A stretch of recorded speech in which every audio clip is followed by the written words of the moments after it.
Fratoun, bonjour, bienvenue sur les ondes de Radio Maria. Bonjour.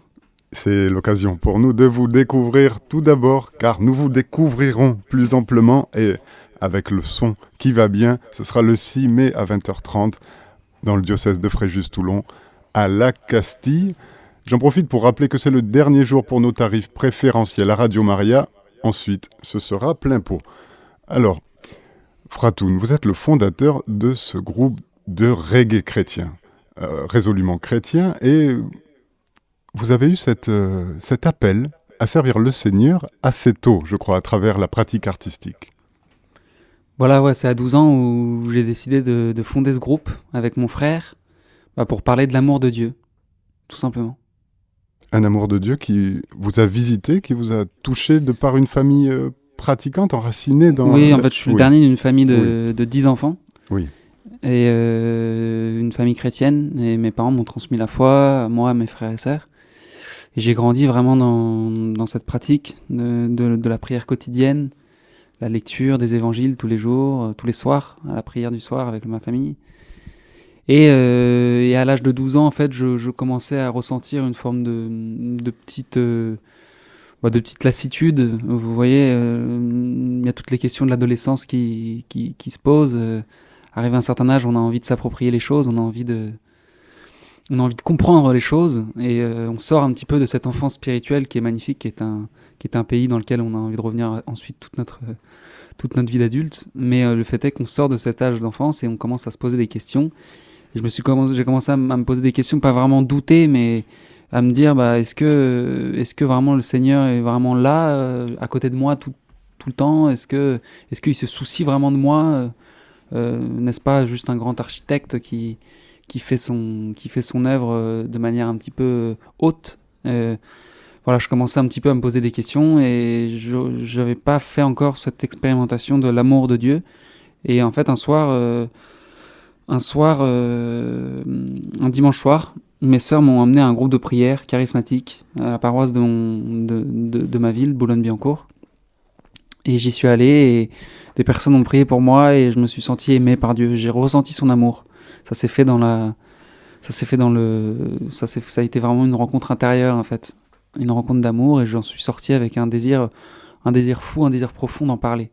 Et cette rencontre avec l'espérance qu'il y a dans le chant du reggae, c'est un chant biblique, c'est un chant de pèlerinage, de marche joyeux. Comment s'est fait cette rencontre avec cette musique qui, je le répète, a des origines dans la parole de Dieu? Moi, je l'ai faite assez tôt, cette rencontre, parce qu'il y avait un groupe de reggae chrétien aussi, dans les années 2000, qui s'appelait Spirit, et qui, en fait, témoignait de leur foi. Ils témoignaient de leur foi à travers le reggae aussi. Donc, moi, j'ai passé mon enfance à les écouter, parce qu'en plus, certains des membres étaient des amis de mes grandes sœurs. Donc, j'ai passé mon enfance à les écouter, et j'ai tout simplement voulu faire pareil. Voilà. Et puis après, j'ai écouté les maîtres du genre, je me suis mis un petit peu à la page dans mon adolescence. Mais dans mon enfance, en fait, j'ai écouté du reggae grâce à Spirit, qui était un super groupe de reggae. Fratoun, nous sommes sur la radio de la Vierge Marie, une radio d'évangélisation. Vous êtes, vous aussi, dans l'évangélisation. Comment prenez-vous vos forces? Parce que c'est un labeur apostolique d'évangéliser, ça demande un combat fréquent. Les assauts, ils sont nombreux. Où prenez-vous vos forces et où prenez-vous la lumière qui vous donne encore envie de continuer? C'est une question, je pense que vous pouvez donner la réponse. Vous savez très bien que la force, on la tire du Christ, et du Christ seul. Et cette force, on la tire du Christ concrètement par la prière quotidienne, par la messe, par les sacrements le plus souvent possible.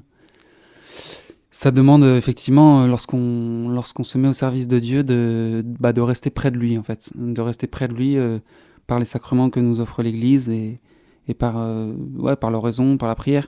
Moi, le chapelet, par exemple, vous parliez de combat, mais c'est une vraie arme, le chapelet, en fait. C'est une vraie arme spirituelle qui me sert beaucoup. Oui. Mia spada, disait le Padre Pio, mon épée, donnez-moi mon épée. Vous avez aussi le tranchant des paroles. Vous cultivez ce soin de la poésie. Où est-ce que vous prenez vos sources d'inspiration? Ça, c'est multiple, hein. Mais effectivement, Mes sources d'inspiration, je les trouve dans la littérature. Moi, j'aime beaucoup la Bible, déjà. Je trouve que la Bible, c'est ce qui se fait de mieux en termes de belles images, d'images métaphoriques, de tous les prophètes, surtout Isaïe, Jérémie, même le Cantique des Cantiques, c'est magnifique. Là récemment, je lisais les Actes des Apôtres, c'est très très beau aussi, cette manière chez Saint Paul d'annoncer de manière sans détour le Christ, tout simplement le Christ. Après, j'aime beaucoup la poésie aussi, Baudelaire, j'aime beaucoup Baudelaire moi.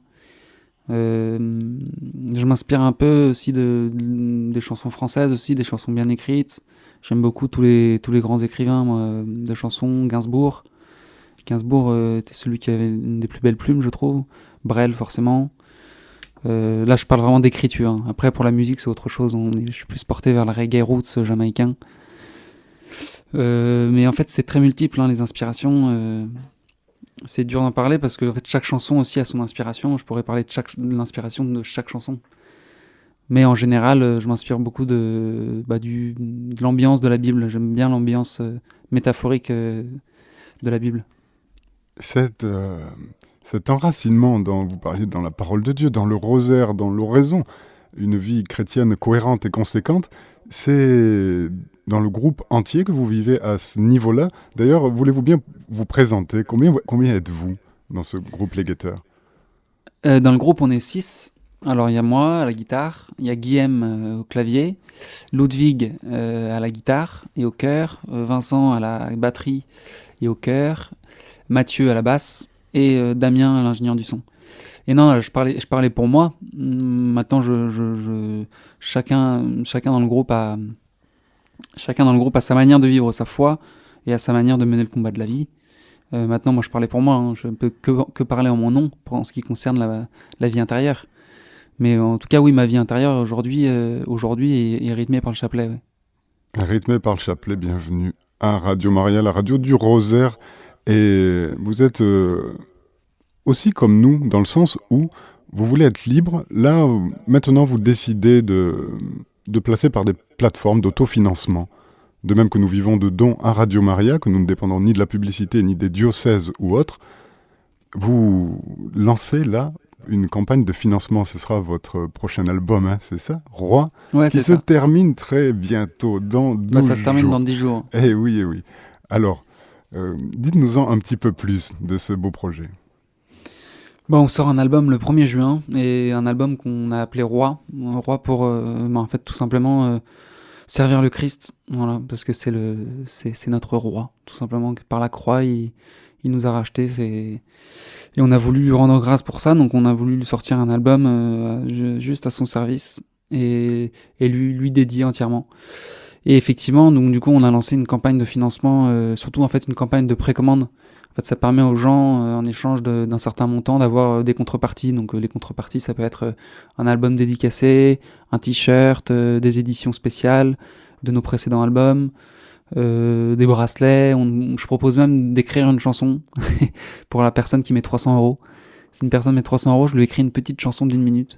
Et si la personne met 500 €, on vient chez elle faire un petit concert acoustique, piano, guitare. Il y a déjà 3 personnes qui ont choisi le concert. Donc voilà, ça marche plutôt bien, on a eu un très bon retour. Et ouais, on est content, l'album est magnifique, on a bossé beaucoup dessus. Franchement, je pense que c'est l'album sur lequel on a le plus travaillé. Ça fait 1 an et demi qu'on bosse dessus. Et on a tout donné dessus. Honnêtement, on a tout donné et on espère que ça plaira aux gens qui ont contribué au financement. Alors, dans la région parisienne, souhaitons que Radio Maria soit dans les parages pour retransmettre. Ce sera l'église de la Trinité, le 13 juin. Vous serez à 19h30. À Lyon, à la péniche La Marquise, ce sera le 16 juin, cette fois-ci à 19h30. Mais je rappelle ce qui nous intéresse, le 6 mai aussi, au séminaire de la Castille. Ce sera à 20h30 pour cette rencontre avec les auditeurs, auditrices de Radio Maria. Comment est reçu cet apostolat que vous faites chez les jeunes? Comment ça se vit? Parce qu'on est de plus en plus à contre-courant lorsqu'on est pratiquant, qu'on confesse le nom de Jésus. C'est bien reçu, ça dépend. En fait, les gens, généralement, enfin, je sais pas, je me suis jamais fait insulter, quoi. Vous voyez? Mais c'est plutôt bien reçu, oui. Et puis, ça dépend. En fait, ça dépend. Si quand même, on a eu parfois des petites, des gens qui nous faisaient comprendre que, enfin, ils comprenaient pas trop pourquoi on s'attardait sur Dieu, quoi. Et qu'on pouvait peut-être explorer d'autres thèmes. Mais moi, c'est ce que je réponds à chaque fois, c'est qu'en fait, moi, faire de la musique juste pour de la musique, ça ne m'intéresserait pas. Ça serait de la, enfin, ça m'emmerderait profondément pour parler crûment. J'ai envie vraiment, moi, de toucher le cœur des choses, et le cœur des choses, c'est Dieu, quoi, en fait. Et c'est le royaume de Dieu, c'est le royaume du ciel qui nous attend après la mort. Je veux dire, moi, c'est ça qui compte pour moi maintenant. Et c'est d'en parler, et d'en parler par la musique. Voilà. J'ai peut-être l'air d'un fanatique quand je dis ça, mais en tout cas, on a vraiment envie de parler du Christ, quoi. On a vraiment envie de parler de son amour et du fait que, en fait, du fait que ce qu'il nous a offert, c'est quand même magnifique. Voilà. C'est magnifique et c'est dès maintenant et un moyen très sûr d'avancer dans ce jardin où notre Seigneur reçoit ses amis. Un chemin bien balisé, c'est celui qu'offre la Sainte Vierge Marie, la porte du ciel. Quelle est votre relation avec la très Sainte Vierge Marie? Bah, c'est une relation filiale. Et bah, je vous dis, une prière quotidienne. Moi, ma prière quotidienne est tournée vers la Vierge aussi. Par l'intercession de la Vierge, on atteint plus facilement le Christ. Voilà. Donc, je sais pas si c'est bien dit, mais en gros, c'est un raccourci vers le ciel, la Vierge. C'est un raccourci. Et la beauté est une voie aussi dont parlait Benoît XVI, une voie qui a été bouchée quand même après certaines décennies où il y avait une laideur, une indigence qui est venue même dans l'Église. La beauté retrouve maintenant son aspect évangélisateur dans le culte divin et dans le soin que l'on prend à offrir quelque chose au Seigneur. Cette beauté-là, comment pensez-vous la servir aux guetteurs? Bah non, on la sert simplement, hein. On fait juste de la musique qu'on aime. Et on tâche de la faire bien et de la faire de manière professionnelle. Donc du coup, on sollicite l'expertise de professionnels compétents. On va dans de bons studios, on utilise de bons instruments, on utilise du bon matériel pour justement faire des choses belles, surtout en fait des choses qui tiennent la route, qui sont crédibles. Vous voyez, parce qu'en fait, je pense que Jésus mérite ça, quoi. Jésus mérite qu'on l'annonce de manière professionnelle et propre, quoi, dans le sens technique du terme. Et oui, donc nous on sert la beauté. On sert la beauté dans le sens, on met du cœur dans ce qu'on fait, quoi, et on fait ce qu'on aime en tout cas. Voilà. Après, c'est aux gens, ce sera aux gens de juger. Puis les goûts sont tellement divers que beaucoup de gens n'aimeront pas le reggae, donc j'ai pas la prétention de dire que notre musique est l'incarnation même de la beauté, vous voyez, musicale. Le fait est que on fait les choses bien. Oui, et c'est indéniable, oui. Il y a une qualité de production, il y a une qualité de son, il y a une belle facture. Peut-être pour ceux qui ne le savent pas, mais par exemple, nous parlions au départ de l'enracinement biblique de la musique, du reggae. Bob Marley a fini orthodoxe dans les derniers temps. Et que voyez-vous de particulier? Qu'est-ce qui vous touche tant dans cette matrice musicale qui est le reggae, où on parle souvent du Rédempteur, on parle souvent du diable à combattre, il y a une identification avec le peuple des tribus d'Israël. C'est tout simplement une musique spirituelle, le reggae, qui ça se voit dans les textes. Dans les textes qui sont très eschatologiques, c'est-à-dire souvent c'est des textes inspirés de l'Ancien Testament. Même Bob Marley a repris certaines parties de certains versets de psaumes. Donc c'est une musique qui est ancrée spirituellement dans la tradition biblique. Et au-delà des textes, même la musique en tant que telle, qui est basée sur un contretemps, en fait c'est marquer le contretemps. Le reggae, c'est éviter le temps et marquer le contretemps par ce qu'on appelle un skunk. C'est le coup de guitare qui fait tchum, tchum. Et ça, ce skunk-là, ça a une portée aussi symbolique dans le sens que c'est Peter Tosh, un des grands noms du reggae, donc un associé de Bob Marley, qui disait que c'était ce skunk-là était comme métaphoriquement en fait des coups de machette donnés dans la jungle pour pouvoir se déplacer en fait. Je sais pas si vous voyez l'image, mais l'idée c'était de dire que ce skunk là c'était comme des coups de machette dans la jungle pour se frayer un chemin dans la végétation intense. Et en fait c'est une musique de combat. En fait c'est une musique de combattants, de rebelles, de révoltés. Alors pour plein de sujets différents. Et des sujets que moi je valide pas forcément à chaque fois. Le fait est que c'était une musique qui m'a touché parce que j'ai senti une âme dans cette musique. J'ai senti qu'il y avait aussi dans certaines chansons une volonté vraiment de se tourner vers le père en lui demandant de l'aide. Donc voilà, ça m'a touché et c'est pour ça qu'on a fait du reggae alligator. Alors, ça vous a touché et ça touche aussi d'autres personnes. Voulez-vous bien nous dire le dernier événement, le temps fort que vous avez vécu avec le public? Qu'est-ce qui vous a particulièrement touché ces derniers temps? Ah bah là, on était dans un festival à Albi, dans le sud, qui s'appelait un festival Albigeois, et on a joué dans une grande cathédrale, la cathédrale d'Albi, qui est une cathédrale magnifique. Et ça résonnait beaucoup. C'est-à-dire que nous, on n'aime pas trop jouer dans les églises et les cathédrales, déjà parce que c'est pas des endroits qui ont été construits pour ça. C'est des endroits qui ont été construits pour d'autres genres de musique. Et lorsqu'on met une batterie dans ce genre de monument, ça sonne pas très très très bien. Mais là, du coup, on y est allé parce que on aimait ce festival. On y était déjà allé quelques années auparavant. Et puis aussi, on était très heureux en fait d'aller à Albi et quand même de pénétrer cette cathédrale qui était sublime.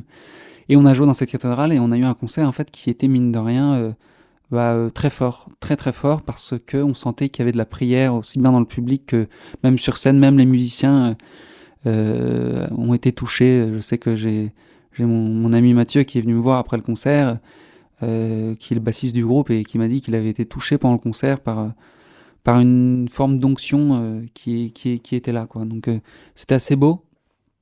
On a vécu un beau moment avec le public, un beau moment de prière en fait. Ça c'est beau quand les concerts se transforment en grande assemblée tournée vers Dieu, quoi.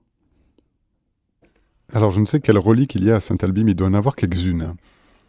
Et Fratoun, voulez-vous bien nous dire, pour nos auditeurs, auditrices, ceux qui voudraient participer, et nous les invitons chaleureusement à participer à ce projet pour glorifier notre roi des rois, votre prochain album, hein, Roi. Où faut-il qu'ils se tournent, oui, s'ils veulent vous aider à terminer, à donner la dernière main à cet album? Ça serait adorable, hein, ça serait adorable si... c'est sur Ulule, la plateforme qu'on appelle Ulule, donc ça s'écrit comme ça se prononce, U-L-U-L-E, Ulule, et il faut taper juste Alligator nouvel album, et vous tomberez sur la plateforme. C'est très bien fait, hein, c'est un paiement sécurisé et tout. Il faut qu'on atteigne notre objectif du coup pour pouvoir toucher le financement total. Mais on va y arriver, et puis il nous reste encore 10 jours, donc c'est cool. 10 jours, c'est très bien. Nous rappelons de notre côté que ce sera le 6 mai que nous vous retrouverons à 20h30 sous le chapiteau du séminaire de la Castille. Fratoun, un dernier message peut-être pour nos auditeurs, nos auditrices de l'antenne de Radio Maria? Sur le rosaire, si vous n'avez pas d'idée sur le rosaire, je vous souffle. Non, mais là, je sais pas, la semaine sainte arrive, essayez de la vivre tout près du Christ. Tout près. Et près de sa mère, au pied de la croix. Merci, Fratoun. Nous avons fait les découvertes de votre groupe, les Guetteurs. Et nous en saurons plus, et ce sera retransmis sur notre antenne. Ce sera les Guetteurs, les guerriers pacifiques. Merci beaucoup, Fratoun, d'être venu à notre studio rue de la Michaudière à Paris. Merci à toi. Chers auditeurs, c'était notre émission Interview Témoignage. Nous étions avec Fratoun du groupe Les Guetteurs. Retrouvez cette émission podcast sur notre site internet radiomaria.fr.